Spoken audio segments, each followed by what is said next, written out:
네, 안녕하세요. 반갑습니다. 11월 13일 오후 경기 분석 방송 시작해 보도록 하겠습니다. 일단 오늘도 저희 방송 찾아주신 모든 형님들 다들 감사드리고요. 다들 어서들 오시고요. 자, 특히나 이제 유튜브로 보시는 분들은 제가 방송 시작하기 전에 아직까지 뭐 구독이라든지 좋아요 안 누르신 분들 계시다고 하신다면 구독, 좋아요 한 번씩만 눌러주시면 감사드리도록 하겠습니다. 자, 오늘 오후는 제가 KBL 두 가지 경기, KOVO 두 가지 경기 멘트를 준비해 왔고요. 저희 분석 내용과 이제 여러분들의 분석 내용을 한번 맞춰보시면 좋을 것 같거든요. 그래서 잘 들어주시고 참고해 주시면 될 것 같습니다. 그리고 지금 유튜브도 멤버십이 오픈이 되어 있어요. 그래서 전체 경기에 대한 분석표라든지 아니면 주목할 만한 탑4에 대한 경기들 체크해 보고 싶다라고 생각이 드시는 분들은 가입하셔서 체크해 보시면 될 것 같고요. 최근 흐름은 커뮤니티 들어가시면은 상세하게 나와 있기 때문에 참고하셔서 많은 관심, 참여까지 해주시면 감사드리도록 하겠습니다. 자, 네 가지 경기 바로 분석 들어갈 거고요. 구독, 좋아요만 한 번씩 눌러주시면 감사하겠습니다. 들어갈게요. 자, 가장 먼저 살펴볼 경기는 소노랑 가스공사 먼저 살펴볼 텐데 사실 리그에서 가장 순위가 떨어지는 팀들이죠. 리그 9위 소노와 그 다음에 이제 꼴찌 10위 가스공사의 맞대결입니다. 다만 이제 소노 같은 경우에는 직전 KT 원정에 가서 승리를 따내고 왔었고요. 가스 같은 경우에는 지금 최근에 KT라든지 삼성을 잡아내면서 연승 구간에 들어왔거든요. 소노 같은 경우에는 지금 메인 핸들러 이재도가 빠지는 상황인데 그래도 이제 이정현이가 좀 핸들러로서 조금 더 많은 지분을 좀 가져가 주면서 나쁘지 않은 핸들링을 보여주고 있는 상황이고 최근에는 캔바오가 또 컨트롤 타워로서의 역할을 또 같이 겸해주다 보니까 공격 자체가 생각보다 매끄럽게 잘 되고 있거든요.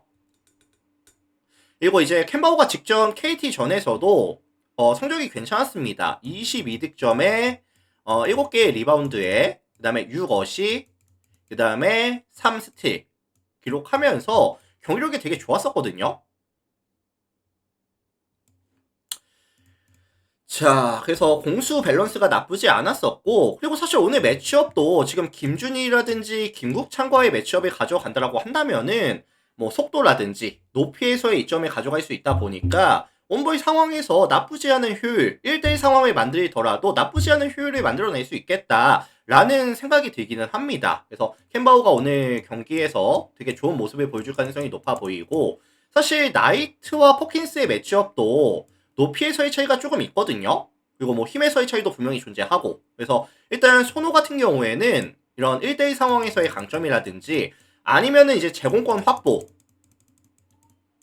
그래서 1대1 상황에서의 좀 확률이 높은 마무리라든지 아니면 제공권 확보해서 세컨 찬스를 잡아준다든지 박스아웃에서 강점을 보여주면서 조금 더 많은 공격 찬스를 잡아줄 가능성이 높아 보인다 라는 말씀을 전해드려보도록 하겠습니다. 자, 반면에 원정팀 가스 같은 경우에는 기본적인 팀 색깔이 어떻게 되죠? 가스가 어떤 팀이죠? 저는 사실 이 가스를 공격의 팀이라고 보지는 않아요. 수비가 좀 좋은 팀이라고 보고 있는데 이번 시즌 이 가스 같은 경우에는 경기당 평균 실점이 리그 전체 79.3 1실점으로 리그 전체 9위에다가 디펜시브 레이팅 역시도 113.1을 기록하면서 리그 전체 9위를 기록하고 있거든요.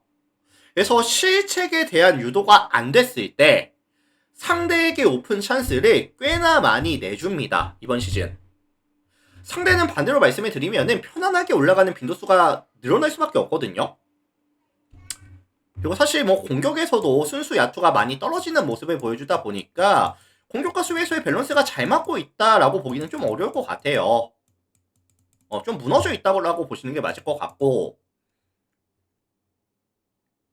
그리고 사실 뭐 손호가 최근에 실책이 많은 것도 아니거든요. 그리고 이제 4번, 5번 체급의 차이는 분명하게 느껴지고 있는 상황이기도 하고 그러다 보니까 요거는 사실 뭐 손호 승이라든지 아니면 좀 일방적인 경기 뭐 요런 가능성이 좀 높지 않을까라는 생각이 들거든요. 뭐 가스가 원정이기도 하고요. 자, 그래서 요거는 이제 제가 봤을 때는 아마 캔바우라든지 나이트가 오늘 경기를 좀 캐리할 수 있는 그런 좀 포지션이 나올 수 있을 것 같기는 해요. 그래서 손호승이라든지 아니면 뭐 마인이라든지 그 다음에 이제 요런 가능성만 좀 언급을 드려보도록 하겠습니다. 이거 사실 가스가 최근에 연승을 만들어내는 근거도 가스의 경기력이 올라왔다고 보긴 좀 힘들어요. 상대편이 못해서 승리를 어거지로 받아왔다라고 보는 게 좀 더 현실적이라고 보거든요. 그래서 요거는 이제 손호승, 마헨 가능성을 언급을 드려보도록 하겠습니다. 자, 다음 경기 정관장이랑 DB 경기 살펴보도록 하겠습니다. 관장이랑 DB 볼게요.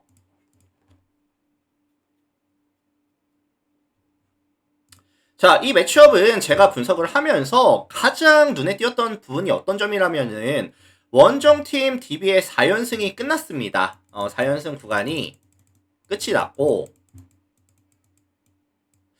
이제 화요일날 KT와 경기가 있었죠. 화요일날 KT와 경기가 있었는데 야투 성공률이 박살이 나면서 65대 64, 1점 차 패배를 당하고 왔었거든요.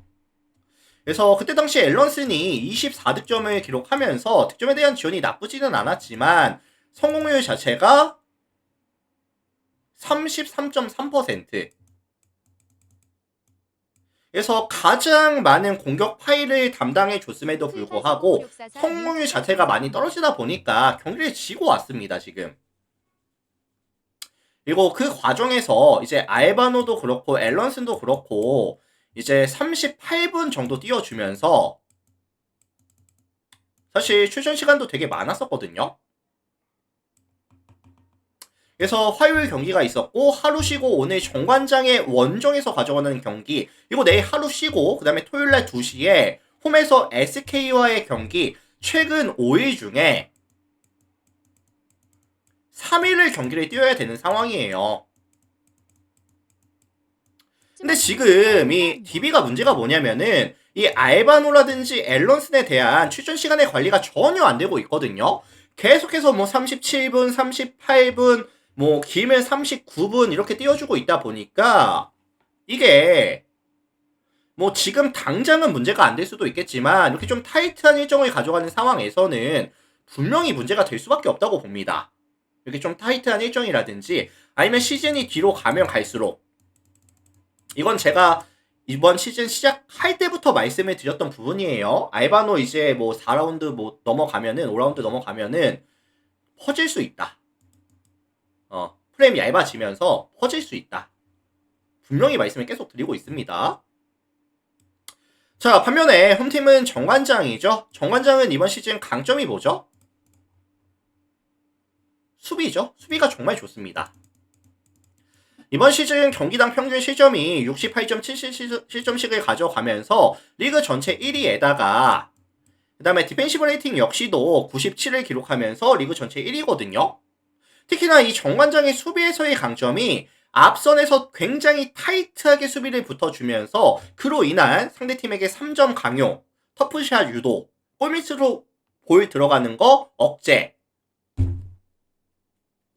그래서 지금 정관장이는 변준영이부터 박지훈, 아반도, 김현영 수비에서의 강점이 있는 선수들이 되게 많고요. 높은 에너지 레벨을 수비에서 굉장히 많이 쓰고 있기 때문에 사실 알바노가 뭐 체력이 빵빵하면 문제가 안 되겠지만 체력이 조금 떨어져 있는 구간, 최근에 일정이 굉장히 타이트한 구간이라고 한다면은 이거 이 변준영, 박지훈, 아반도, 김영영이 타이트하게 붙어주면서 아반도의 체력을 빼줄 수 있는 수비를 채택하는 것 자체가 굉장히 부담이 될 수밖에 없거든요, 사실. 그래서 지금 정관장이는 이렇게 폭넓은 뎁스라든지 높은 밸류를 가져가면서 DB를 압박할 거고 DB는 결국에 알바노에 대한 의존도가 높은 상황에서 최근에 타이탄 1점까지 겹치는 구간이라고 한다면은 이거 좀 쉽지 않을 것 같거든요. 직전 KT 만나서 야투도 박살나고 왔고 오늘 반등각을 봐줘야 되는 상황에서 타이탄 일정이 겹치면은 이거 야투율이 사실 안 나올 것 같아요. 제가 볼 때는.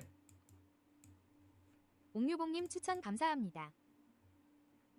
그래서 종합해 보면은 관장이가 가져가는 수비에서의 강점이 조금 더 이제 부각이 될 수 있는 DB의 공격에서의 강점이 약간 상쇄가 될 수 있는 매치업이라고 저는 보고 있고요.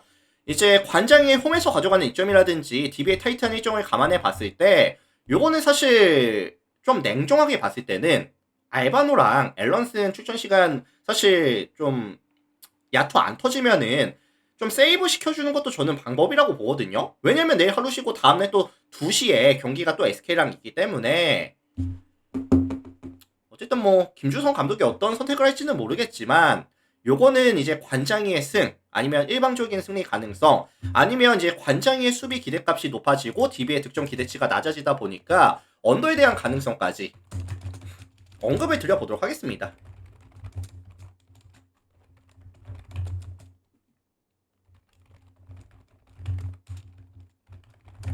자, 이렇게 참고하시면 될 것 같아요. 참고들 하시고 다음 경기 넘어가겠습니다. 자, KBL 다 봤고요. KOV5로 넘어가 보도록 할게요. 자, KOV5 넘어가도록 하겠습니다.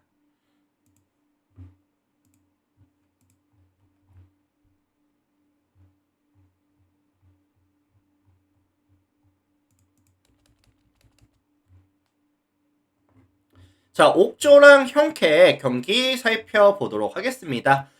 이 매치업은 제가 딱 보니까 아마 이거 형캐에 대한 선호도가 좀 높을 것 같거든요.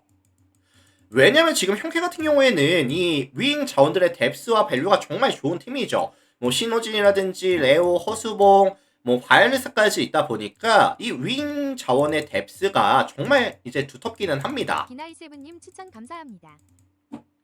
근데 사실 형캐가 조금 아쉬운 점이 뭐냐면은 저는 그렇게 생각을 해요. 아포짓이 너무 많이 겹치는 거 아닌가?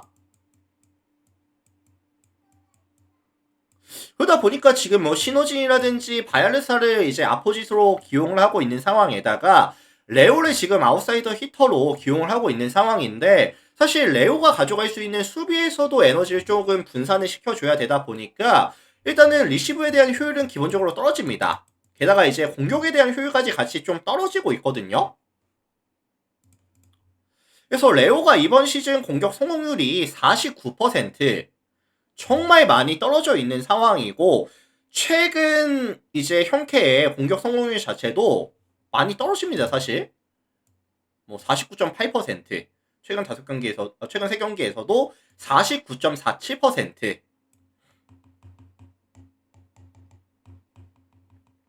그리고 지금 세터 이제 황승빈이도 빠져있다 보니까 이준엽이가 들어와야 되는 상황인데 사실 이준엽이에 대한 세팅 자체도 조금 이제 뭐 정확도라든지 밸류 자체는 좀 떨어질 수밖에 없겠죠. 뭐 리시브는 문제가 정말 많고요. 지금 레오 쪽으로 아마 이제 목적성으로 들어가는 서브의 빈도도 되게 많아지고 있고 뭐 레오는 점점 더 체력 소비가 많아지고 있고 뭐 공격과 수비에서의 밸런스는 무너지고 있고 약간 악순환이 지금 보여지고 있거든요. 그래서 사실 4승 1패를 기록 중이기는 하지만 그만큼의 경기력을 보여주고 있다고 생각을 하지는 않습니다. 저는. 자, 반면에 홈팀 옥저 같은 경우에는 이번 시즌 가장 좀 많은 변화가 신영철 감독이 부임을 했죠. 신영철 감독이 부임을 했고 이제 이민규를 정말 많이 활용을 합니다. 그래서 뭐 dim이라든지 정관인, 뭐 차지현까지 많은 활용을 하지만 뭐 박창성과 5대1을 활용한 이제 뭐 이동 공격 아니면 뭐 속공 그리고 이제 이민규가 다이렉트로 때리는 경우도 되게 많아요. 아마 지금 7개 구단 중에 가장 다이렉트 공격을 많이 하는 또 팀이 옥저라고 저는 보고 있거든요. 그래서 저는 좀 이렇게 생각을 해요. 사실 dim이라는 이런 아포지 스파이커가 중간 이상만 됐어도 밥값만 했어도 사실 지금 옥저가 2승 4패가 아니라 아마 최소한 4승 2패는 됐을 겁니다. 이 순수 용병에 대한 밸류는 많이 떨어지는 건 맞는데 나머지 좀 끈끈한 유기적인 움직임이라든지 아니면 좀 다양한 공격 패턴을 활용한 이런 경기력 자체는 나쁘진 않거든요. 그리고 지금 형캐가 이 1패가 이 옥저를 만나서 또 나왔던 1패이기 때문에 이것도 조금 거슬리기는 하고요. 좀 거슬리기는 하고 그래서 저는 이거 오늘 양 팀의 맞대결은 옥저가 경기를 질 때 지더라도 최소한 접전 이상은 만들어낼 수 있지 않을까 라는 생각이 좀 들거든요.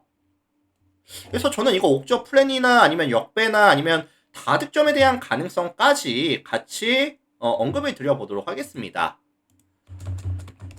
옥저 플랜, 역배, 그 다음에 이제 185.5, 오바까지 같이 언급을 드려볼게요. 참고해 주시면 될 것 같습니다. 참고들 해주시고. 자, 다음 경기 볼게요.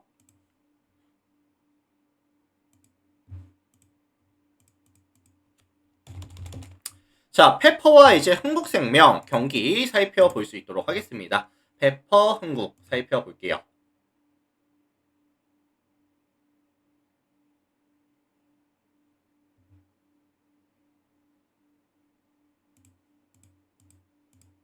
자, 페퍼, 흥국. 자, 이 매치업은 이제 페퍼에 대한 성도가 조금 높을 수밖에 없겠죠. 페퍼에 대한 성도가 높을 수 있는 경기라고 생각을 하는데, 이번 시즌 페퍼가 실제로 홈에서 가져가는 경기에서는 경기력이 되게 좋거든요. 3번의 경기를 가져가면서 3번 다 경기를 가져왔습니다.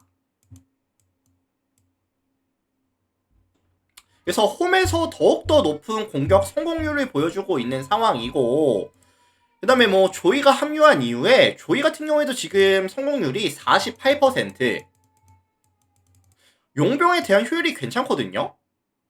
그리고 실제로 최근에 시즌 평균 대비했을 때 올라가는 공격 성공률에 대한 추세를 보여주고 있는 상황에다가 홈에서 가져가는 경기라고 한다면은 오늘 페퍼가 보여줄 수 있는 공격에 대한 강점은 저는 나름 뚜렷하게 좋은 모습을 보여줄 수 있다라고 생각을 해요. 다만 지금 이제 박정환이라든지 이한비라든지 이런 좀 리시브가 약한 선수들, 그 다음에 이제 고에린 같은 경우에도 아직까지는 밸런스가 떨어져 있는 구간은 맞거든요. 그러다 보니까 이제 리시브가 많이 흔들리고 있는 상황인데, 다만 이거는 한국이 서브가 또 강하진 않습니다. 서브에 좀 강점이 있지는 않다 보니까 페퍼가 이제 리시브를 가져가면서 뭐 이제 공격 패턴까지 연결을 가져가는 데 있어서는 크게 문제는 될 것 같지는 않거든요. 자, 반면에 원정팀 한국 같은 경우에는 지금 이고은이 빠지고 있죠. 이고은이 빠지고 있고 전체적인 공격과 수비에서의 밸런스는 많이 무너져 있습니다. 뭐 공격에 대한 성공률도 리그 전체 7위에다가 뭐 세팅에 대한 성공률 자체도 리그 전체 7위, 뭐 블로킹도 리그 전체 7위에다가 뭐 허슬 플레이가 많이 나오고 있는 것도 아니거든요, 사실. 그리고 원정에서 게임을 가져갔을 때는 또 실책 비율이 많아져요. 실책이 좀 많아지다 보니까 뭐 전체적인 공수 밸런스가 많이 무너져 있고 실책도 많아지고 하다 보면은 페퍼의 원정에서 한국이 보여줄 수 있는 기대값 자체는 저는 높지는 않다고 봅니다. 그래서 요거는 사실 뭐 페퍼 승이라든지 조금 일방적인 경기라든지 아니면 뭐 저득점에 대한 경기 가능성까지도 같이 언급을 좀 드릴 수 있을 것 같긴 하거든요.